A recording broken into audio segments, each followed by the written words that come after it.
Hi, Sadis. How are you doing? Welcome to Naya Sim. Hope you are great. So I am seeing video from Michael Rappaport. You and I know who Michael Rappaport is. Michael Rappaport is a parrot. He talks so much for a man, but I will leave that aside. Michael Rappaport actually said that if Zoran Mamdani wins, that he is going to pack his things and leave New York City because that is not for him anymore. And he actually said that he wasn't ever going to win because how can he win? That he is an immigrant, that he doesn't have how can someone like you win this election? And in the end, he won the election. And I am seeing this man out here trying to tell his people that, do not move out of New York because this more and run won, right? And we have to work together, tighten things up, and you can always travel and come back. Trying to give some stupid advice. I thought he said he was going to leave, and I am waiting for Michael Rappaport to pack his bag and leave United States or leave New York. And I am even asking, how did he even become American citizen? Privilege, because he is supposed to be in Jerusalem, or back to Israel, or back to wherever he is from. Now, let me tell us one of the problems with rich people. One of the problems with rich people is that they want to continue to be in power. They do not feel like you and I deserve something good. So they feel like there is light coming and they want to quench it. Mr. Rappaport, you better pack your bags and still leave. Let's get into this video. Dami, I'll call you that right now. I wish you the best. I hope and pray. I'm going to pray on it. Spoke to my friend, the Rabbi Shlomo Katz. Spoke to him in Jerusalem the other day about this election. I told him I was rapping to fill in and and I said I was going to pray about it, but I didn't know if I should bring Hashem into this. And he said you should bring Hashem into everything. And he explained that the more things you bring Hashem into, whether it's the mundane, the important, or anything in between, the better. I didn't pray on it. Should have. But prayers wouldn't have helped this election. You won. You won. But I am hoping and praying that you do a great job. It reminded me when Trump got elected in 2016. And he did his very first interview on 60 Minutes. And I was watching it, and I really didn't want him to win in 2016. But that's neither here nor there. But I was watching him, hoping. And I said out loud, I said on this I'm Rappaport Stereo podcast, and I said it over and over, I hope he supersedes all of our expectations, all his critics, all his supporters, everybody in between. And I truly hope you, Zoran Mamdani, supersedes all our expectations. So many people voted for you, so many people didn't. We're going to be watching you. We are going to be watching you, but I am wishing you the best of luck. You are our mayor. You are the mayor of New York City. Big responsibility. Public servant. You're the mayor. Public servant. You're not the boss. You're not the czar. You're not the president. You're not the governor. You're the mayor of New York City. Gracie Mansion, not too far from where I live.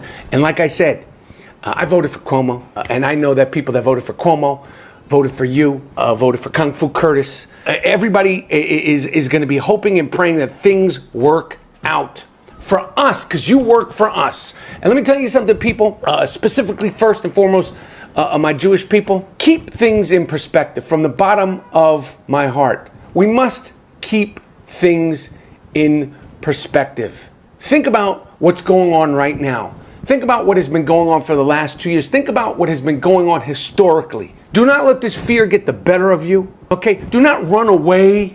Do not leave New York. Okay, you want to leave New York? Leave New York on your own terms. Do not leave New York out of fear, people, okay? We have been through it all. We've been through the worst of times. We're just sort of coming out of the very, very worst of times for Jewish people. We're going to be fine. Go nowhere. Don't pack your shit up. Don't leave. Don't be scared. Keep your head on a swivel. Keep your eyes open. Keep your ears open. All right? Stay focused. Stay engaged. But we're not going anywhere. And I know it fucking sucks. It sucks to lose. You wanted one person to win. and your person didn't win. We got this guy. We got this guy. But this is the guy that won the election. Like I said, Zoran the Zero, Zoran the Morin, wishing you the best of luck. I am wishing you the best of luck. New York bends, but it don't break. And Jews, like I said, keep things in tight, close perspective. Stay close. Stay close to your community. Stay engaged. Go to Israel. Come back. Go to shul. Wrap tefillin. Read the Torah. Okay? Do not run away from this fucking guy. Do not run away from our city.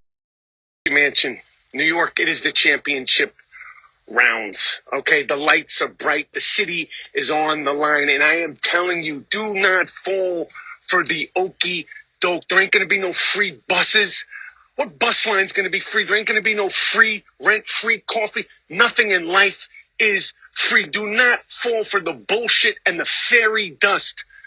Do not fall for the okie doke, this 2-bit con man, a professional bullshit artist with a perpetual weird, creepy smile. There, I said it, the smile is creepy. Why the fuck are you smiling all the time? Michael, is this you?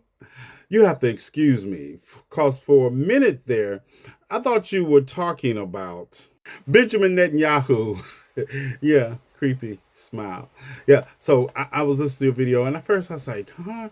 And then I thought you were talking about Benjamin Netanyahu. But then I remembered, I doubt if you were talking about the person who paid for your ticket to go to Israel to make TikTok videos. So you're a New Yorker. So then I realized you were talking about your hatred for Zoran Mamdani. Yeah, that's who you're talking about.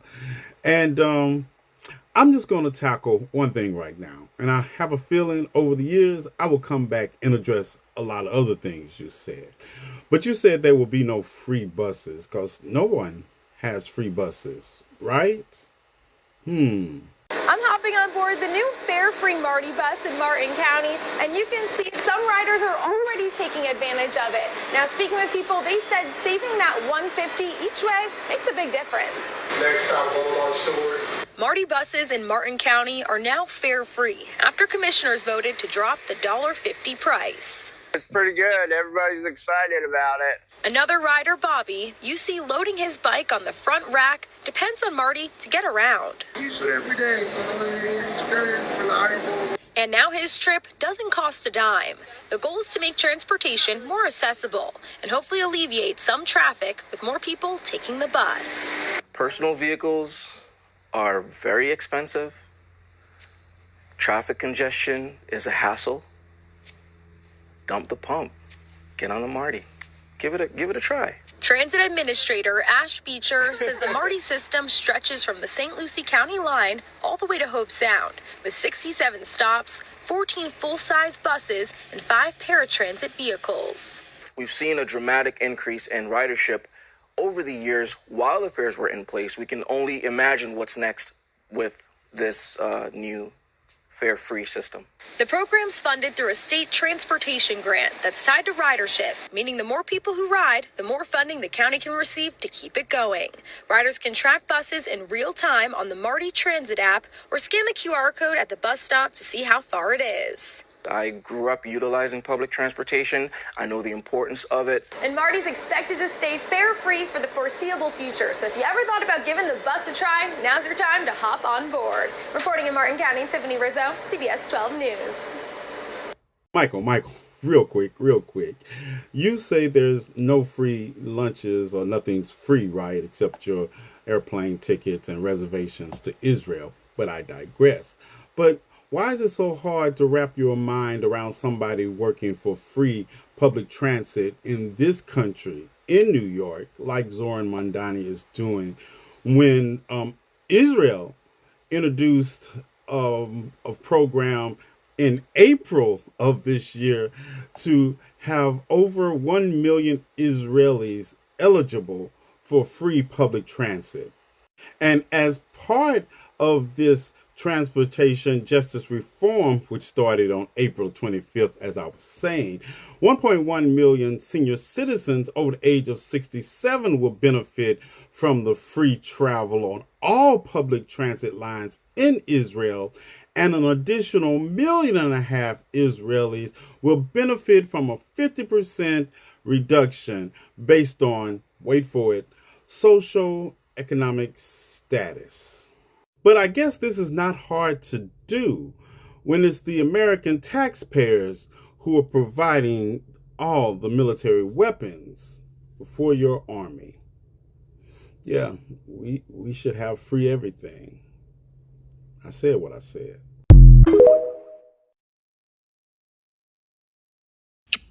This is it, New York. The last dance. We're in the 14th and 15th round. Vote like the soul of the city depends on it, because it does. Do not get played. Do not get played. Vote smart now or cry on Wednesday and the next 4 years. For those of you who may or may not know, that's Michael Rappaport. And if you didn't know, who can blame you? But that was him the day before the election, telling New Yorkers that if Zoran Mamdani won, we would be crying on Wednesday. So I went to Michael's page on Wednesday to see if he was sobbing or hopefully packing up his shit. But that video did not exist. Instead, he posted this. Oh, and one more thing. Remember how I told you a few months ago to stop sending us money? You can start again. This transition requires staff, research, and an infrastructure that can meet this moment. And it will be made possible by the people who built and believe in this movement. So I hope you'll make a donation at transition2025.com. Now let's get to work. First, I want to thank you for posting that video because I hadn't seen it and I was able to donate to his transition fund. But that's not why you posted it. You posted it to say, see, the socialist who promised you idiots free shit is already begging you for money. Nothing is free. Let me tell you, Michael, if people were out here paying me to spew this bullshit and having me out here looking like a fool, I would be pissed. You would think with all that money, they would teach you basic civics, or at the bare minimum, how New York City politics work. But since I believe in doing the Lord's work and doing shit for free, I'll teach you. Every mayor of New York City has asked for donations to fund their transition teams.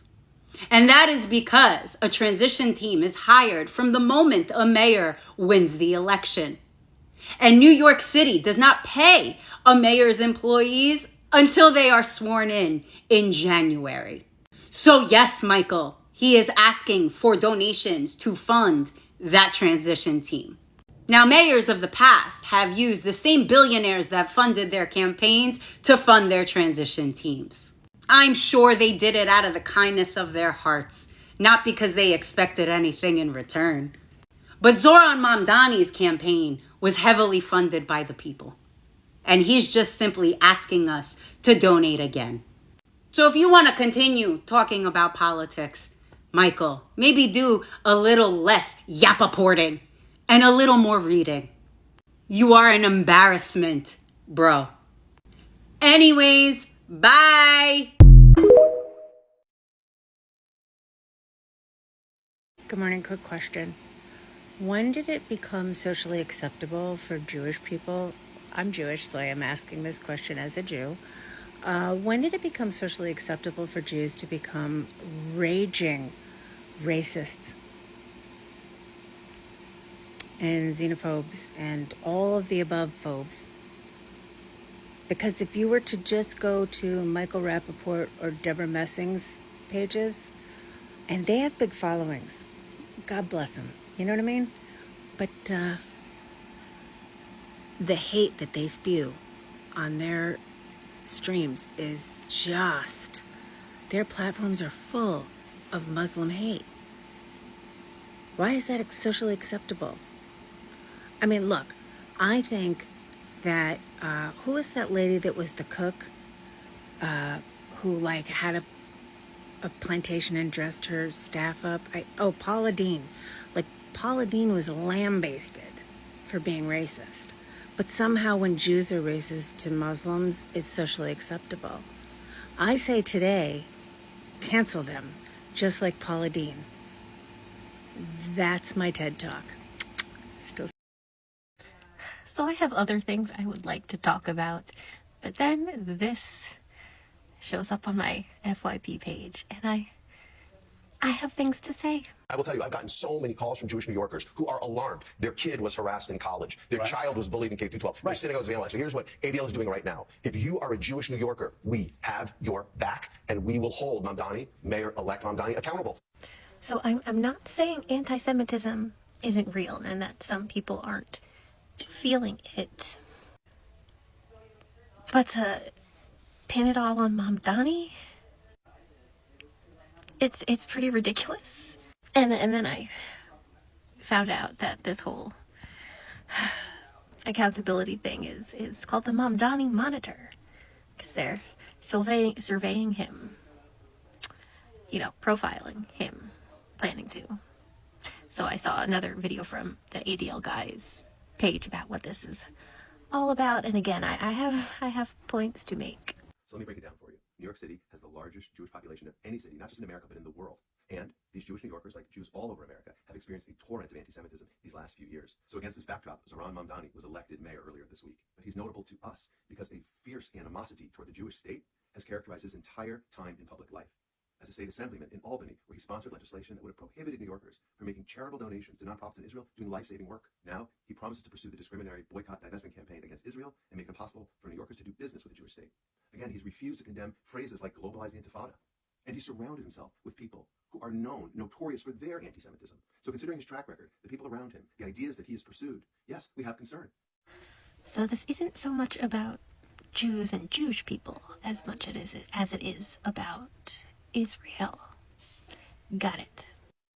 And in far too many people's minds, including Jewish people, including extreme Zionists, Israel and Judaism are like inextricably tied.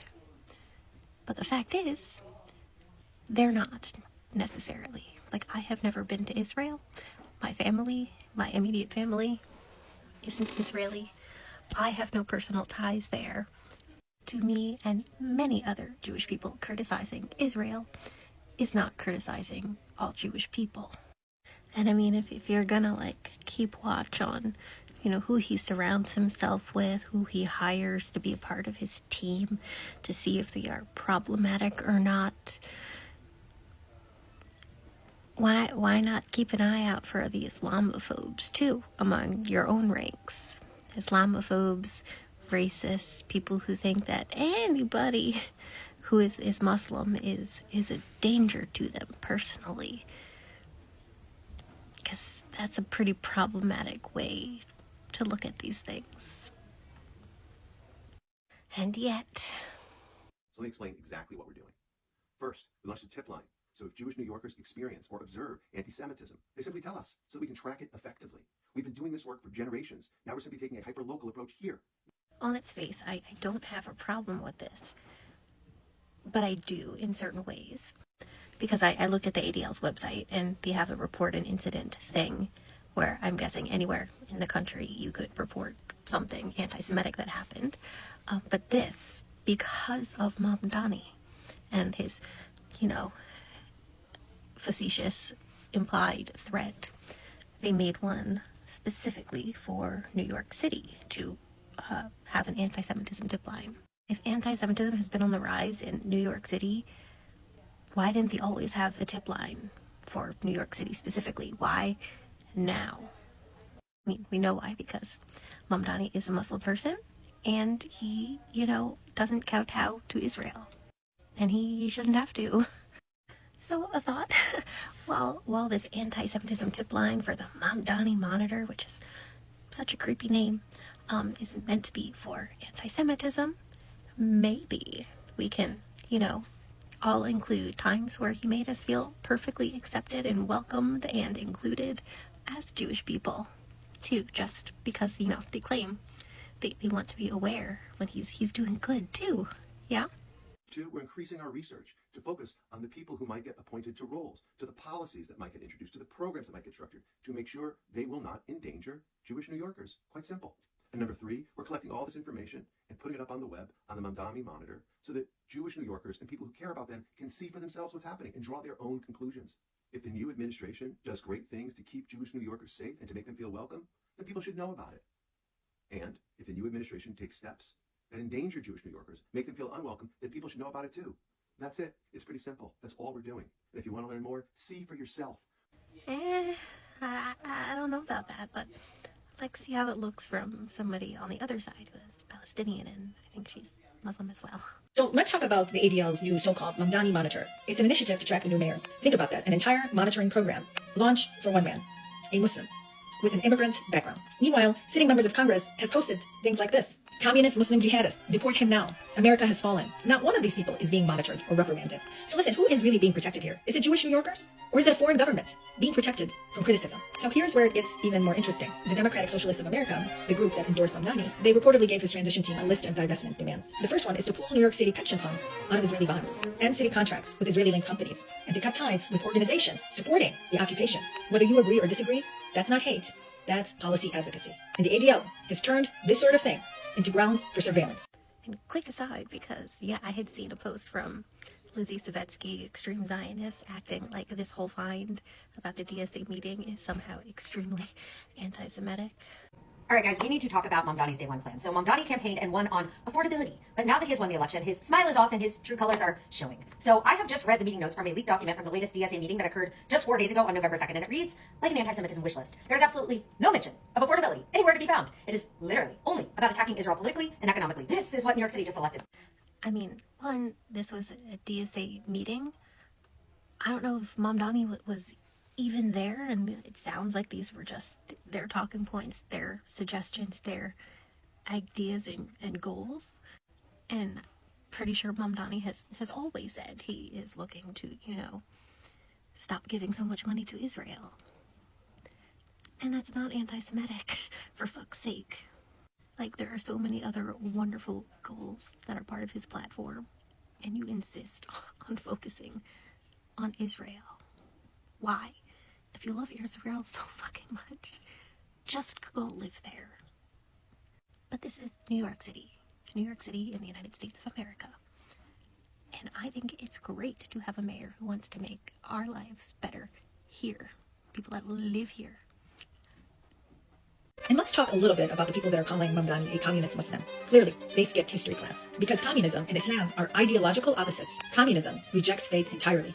Islam centers life around faith. So when they call him a communist, jihadist Muslim, it's not even coherent. It's anti-Muslimism. The ADL's Mamdani monitor is a dangerous precedent. It targets an elected official, simply because he's Muslim, while ignoring elected officials that are weaponizing hate. This is simply about silencing criticism of a foreign country and punishing anybody who dares to stand with human rights and Palestinians. So should advocacy groups be allowed to monitor politicians simply based on their faith or their stance on a foreign country? Tell me in the comments, is this protection or profiling? Yeah, it seems a lot like profiling. Honestly, I'm wondering if Mamdani should have bodyguards, Secret Service type thing, because I'm genuinely concerned that some of the extreme Islamophobes, racist people will target him and his lovely wife and his lovely family because they're ignorant and close-minded and scared of a boogeyman that doesn't exist. We are standing here Tuesday night while the news is coming in that Mamdani won the mayoral election. We are here with our message to denounce the Zionist propaganda that a danger will come to the Jews. I'm here now in the train station. I'm here with no danger. But I will tell you who's in danger. The Zionist propaganda is in danger to fall apart. Because the Zionist propaganda want the Jews should be in danger. Now the whole world will witness a Muslim mayor and Jews living in peace with the Muslims in New York City. This should be example in the whole world. This should be example in Palestine. Like we live prior to the movement of Zionism in beautiful peace. Mamdani is not a Jew hater because he's standing up for the oppressed people of Palestine.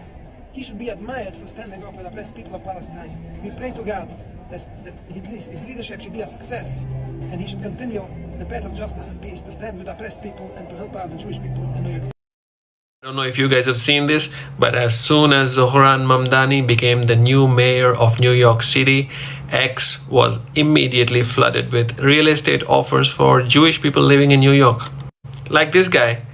He goes like, do yourself a favor and buy some real estate in the land of Israel. It's good for your kids and it's good for your money. This is just one. There are hundreds, maybe thousands of these posts on X. Now, if I was a paranoid guy, I'd be like, maybe Israel wanted this. Maybe they wanted Mamdani to win so they could then convince all the Jewish people living in New York City to move to Israel. And they do have a lot of new real estate now. All I got from this video, this is how people that are, or people that were defeated, this is how they talk. Now, let me tell you something. Michael Rappaport, he is Jewish, right? If you are not comfortable, see, guys, let me tell you this. If you are not comfortable in New York, Michael Rappaport, if you are not comfortable in New York, pack your things and move back to Israel or Jerusalem or wherever. Yes, I said it. If you are not okay with the fact that someone you do not like is the mayor because he is who? A migrant. And who are you? This man is not. Oh my God. Some people have audacity. Michael Rappaport, he does have audacity on a serious note.